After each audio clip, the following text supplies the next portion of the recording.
What's up, YouTube, man? It's your boy RjmonynReaction, man. I'm back with another video, man. I know y'all been seeing what's been going on the net with this young DOLPH trial. Them boys out here telling, man. You know where them boys out here telling? You sad. Like, why y'all telling for? But anyway, man, we about to get into this young DOLPH trial reaction. We got a 10 Jake video, and then we got what the news post about it. It look like some clips. So we're gonna tap in with that, but before we get into that, make sure y'all hit that subscribe button. We on the road to 100K, and I'm about to start my other channels. I might drop my other channels in link. If not yet, I'm gonna drop it, but just stay tuned. What else I'm gonna do? Yeah, man, just hit that subscribe button. We're on the road to 100K. Hit that like button. Comment what y'all want to see on the video, man. Lock in. Let's lock in, man. I'm lit. We lit over here. No cap. And let me know what y'all want to react to. Also, man, but hey, man, let's get straight into the visuals. Let's do it. Man, what's up, everybody? Welcome back to another episode of EOS. It's 1090 Jake. I'm rocking with y'all. Y'all rocking with me. And for this video, we're going to be speaking on the young DOLPH trial and Cornelius, the main shooter, being the top snitch. Tell me. Trial is officially started for the murder of... Man, long little DOLPH, man. No cap, paper route. Paper route, man. I used to be on that dog hard back in Eternal School, like real, but that don't really hurt me though. Like, I ain't never met DOLPH, ain't no D-Ride and nothing. And nigga just had mess with DOLPH, on God. Nigga just had really mess with DOLPH, like, for real, bro. Like, I really had mess with DOLPH. That's why we get this focus on paper. I took the paper route, you hear me? We can do this all day. We took the paper route and spend money, and I'm gonna get it back, you hear me? But we don't even do that. We show what money do, you feel me? But nah, though, man, long little DOLPH, paper route empire, you hear me? I'm focused on paper, you feel me? Like, you feel me? Long little DOLPH, though, man. Let's get back into it. DOLPH, and things are already heating up. Justin Johnson, a failed rapper who goes by the name Straight Drop, is first up in the courtroom. He stands accused of being the driver of the white Mercedes that followed DOLPH's Corvette, the Makita's Cookies, in South Memphis. His co-defendant, Cornelius Smith, would exit the passenger side and open fire on DOLPH with a Draco. Justin would follow close behind, opening fire with the handgun. They kept shooting that bitch. An autopsy report would reveal DOLPH was shot a total of 22 times. Damn. But he wasn't the only one. Marcus Thornton, DOLPH's blood brother, was in the store with him when the shooters opened fire. The shooters were so focused on DOLPH they didn't even target Marcus, and because of that, Marcus drew his own handgun, returning fire and striking both shooters. Marcus would empty his weapon, chasing after the shooters and grabbing another gun from the Corvette, opening fire again on the getaway car. Justin was grazed in the back, while Cornelius was shot in the arm and leg. On the first day of trial, Justin would face his worst enemy by far, and it was none other than Cornelius, his co-defendant. By now, Cornelius was fully cooperating and willing to testify. He was an addict, struggling with the death of his 9-year-old son who died 3 months before, as he abused ecstasy and oxycodone to numb his pain. He testified in court he didn't know DOLPH, and the day he killed DOLPH was also his daughter's birthday. It would seem Cornelius was nothing more than a vulnerable man desperate for money with nothing to lose, the exact reason he was recruited. Cornelius would identify himself and Justin in the courtroom while viewing the surveillance video. He couldn't give a number as to how many times he shot DOLPH, and when asked what he was thinking, he said nothing. He was only thinking of the money he was promised.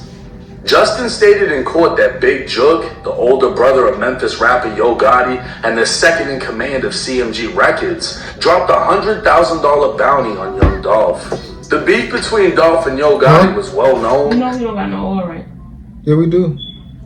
You must see and check before you dump that shit out. Ain't no oil at all? About like literally this much.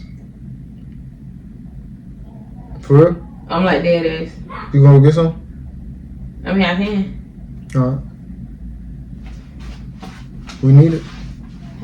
You gonna cook it in a pan or you gonna use it? It's enough for a pan? I mean, I'm just saying, if you're using a pan, I can go get a small bottle, but if you want to use a deep fryer, I probably need to get a big thing. I'm telling y'all, we trying to get cooking. You don't think that'll fit in the deep fryer? Fuck no. Make sure we didn't fall out that bed. She up? I just heard her crying and I heard a boom. But she ain't crying no more. But yeah, get up. Hold on, y'all still here. Hold on. I can't do too much. She gonna cut off. Go in the room, Ray. I thought we had a small bottle.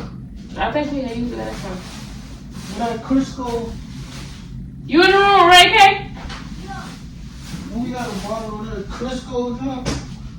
Why use but this should be enough. You gonna use a frying pan? We gonna know. I'm gonna use a big frying. That should be enough. We gonna see. Let me finish this video. Damn. And laid up with How you nothing to been? lose. The exact reason he was recruited. Cornelius would identify himself and Justin in the courtroom while viewing the surveillance video. He couldn't give a number as to how many times he shot Dolph, and when asked what he was thinking, he said nothing. He was only thinking of the money he was promised. Justin stated in court that Big Jug, the older brother of Memphis rapper Yo Gotti and the second in command of CMG Records, dropped a $100,000 bounty on young Dolph. The beef between Dolph and Yo Gotti was well known and laid out in multiple songs, as was the previous attempt on Dolph's life, to which Dolph dropped a song mocking the shooters called 100 Shots. 100 Shots. Dropping the bag, a man named Hernandez Govin, who served as a scouting agent for CMG, is accused of arranging the hit. Justin was thirsty to become the next big star of CMG, and Hernandez knew Cornelius could easily be taken advantage of, as Hernandez was the one supplying him drugs and feeding his habit. The plan itself was sinister. It was mid-November, and Cornelius knew Dolph was around because of his yearly turkey giveaways in the hood. So that was the plan.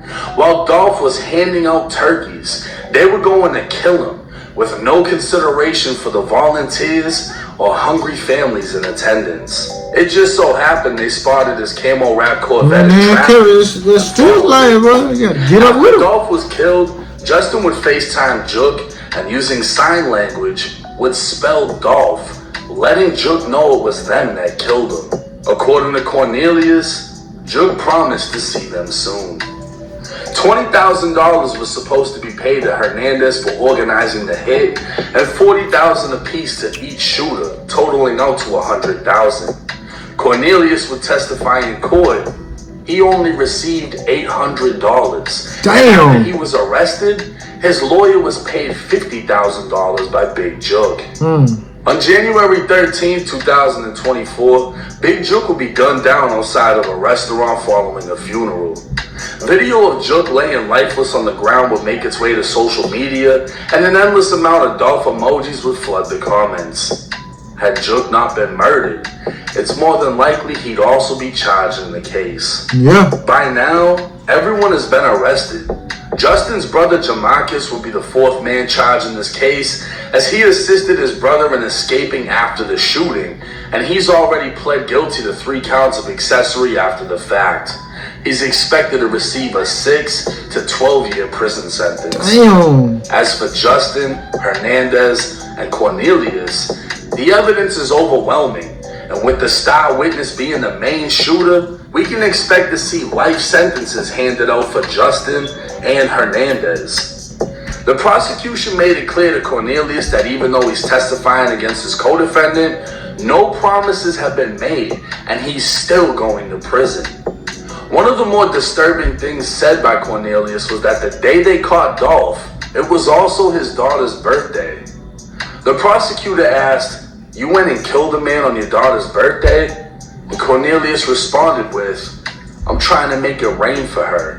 I wanted to make a beautiful day for her."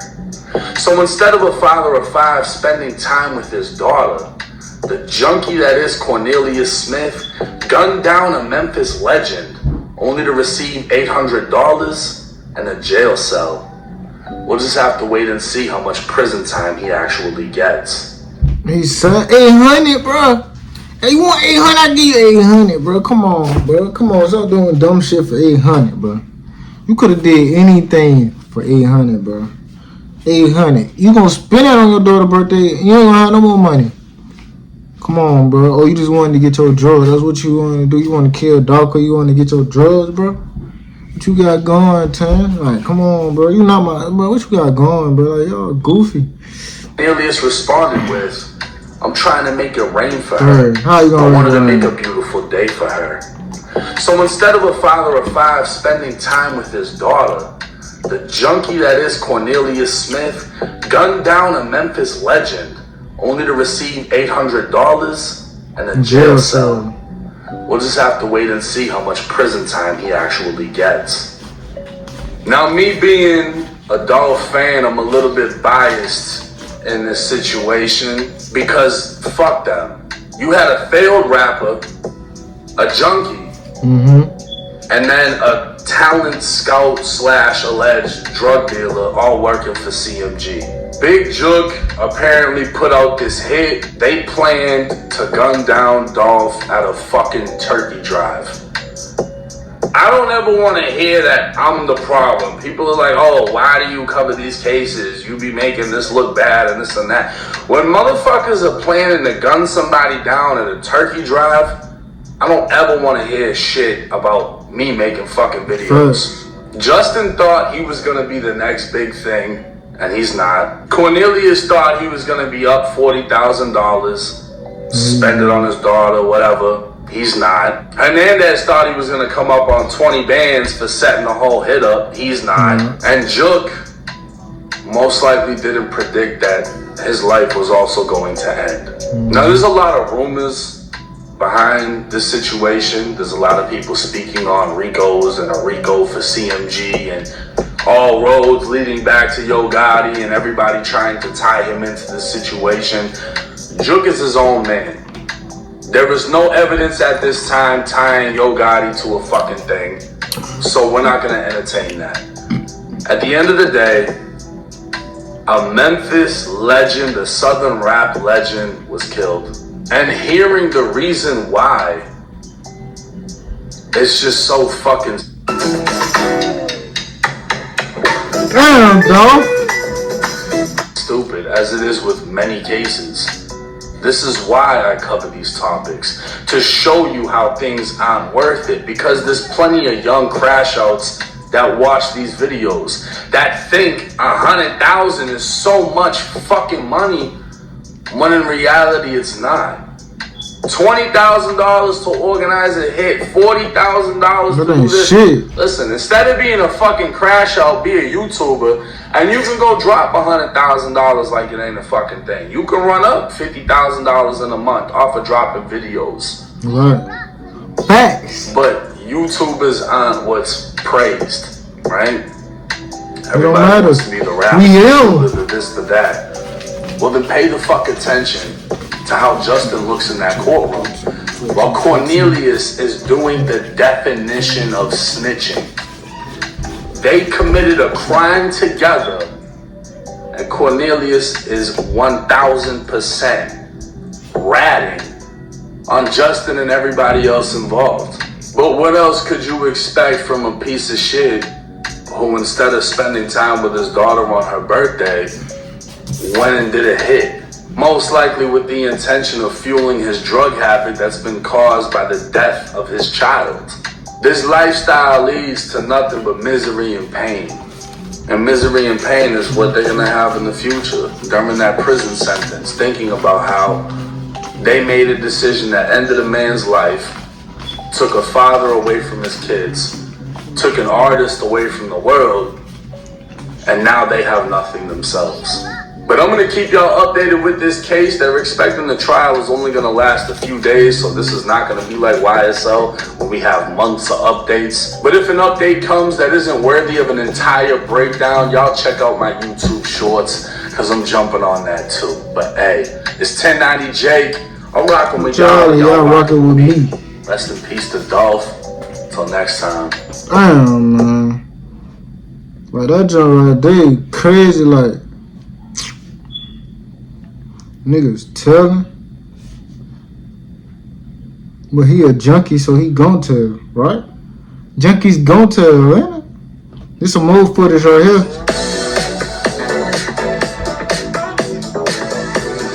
Also at 4, it's day 2 in the young Dolph murder trial, which much of today's testimony showing video surveillance, prosecutors say, ties suspect Justin Johnson to the car used in the murder. Thanks for joining us. I'm Alex Coleman. April is on assignment. Johnson is on trial for the murder of the Memphis rapper. He's accused of being one of the gunmen along with Cornelius Smith. But prosecutors allege the overall mastermind was Big Jook, a high-up at CMG. That's a rival record label of young Dolph. Big Jook was killed earlier this year outside of a Memphis nightclub. WREG Shay Arthur has been following this case. She's live at the Criminal Justice Center with the latest from today. Shay, what's going on? Hey, Alex. Well, just as I was stepping out to come talk to you, Jamarcus Johnson, that's actually Justin Johnson's brother. He was taking the stand. He has been accused of accessory after the fact, helping his brother. He did take a plea deal earlier this year. He's been out on bond, but today when he's testifying in court, he is not showing his face. Really, he just took the stand about 10 minutes or so ago. And as he was up there, we could see Justin Johnson, who's accused of murder. You could see his face. He appeared a bit emotional at times, so more on his testimony in just a short time. But again, as you mentioned here, much of today's testimony really went back to how crucial video evidence has been in this case. It really goes back to what the prosecutor, Paul Hagerman, said in his opening statement yesterday. He told the jury the problem with these guys getting away with this shooting is that this didn't happen in 1981. It didn't happen in 1991 or 2001. It happened in 2021. There's cameras everywhere, and everyone has cell phones. On the stand Tuesday, Terrence Dabney, a now retired Memphis police homicide investigator. He handled the young Dolph case. He detailed the crime scene outside of Makita's Cookies. The spent shell casings, videos, and pictures shown to the jury showed 2 men with guns, one of them wearing the Bass Pro hat and the gray sweatpants. Prosecutors say is Justin Johnson. The getaway car seen on video, a stolen white Mercedes. Now, rewind back the day before young Dolph's murder, 17 hours before. The jury is shown surveillance video from Crosstown Concourse, where Johnson was living with a relative. You can see a white Ford Expedition pull into the parking garage. Then you see a man on the elevator wearing a Bass Pro hat, gray sweatpants. Prosecutors say that's Johnson. A series of videos spanning several hours, counting down to Dolph's death, is shown, showing Johnson coming and going from the building in the same outfit. At one point, he returns to Crosstown Concourse in a white Mercedes car. Prosecutors also show video of a car exchange at a gas station in the middle of the night where that Mercedes is picked up. Then, around 30 minutes before the murder, video shows Johnson leaving the apartment once again. And once again, he's in the same outfit. This time, he's on the phone with his young daughter. You see him leave in the white Mercedes. The shooting outside of Makita's, the incident captured on video. Young Dolph is killed. Today, the investigators testified those guns used in the murder, an assault rifle and a handgun, have never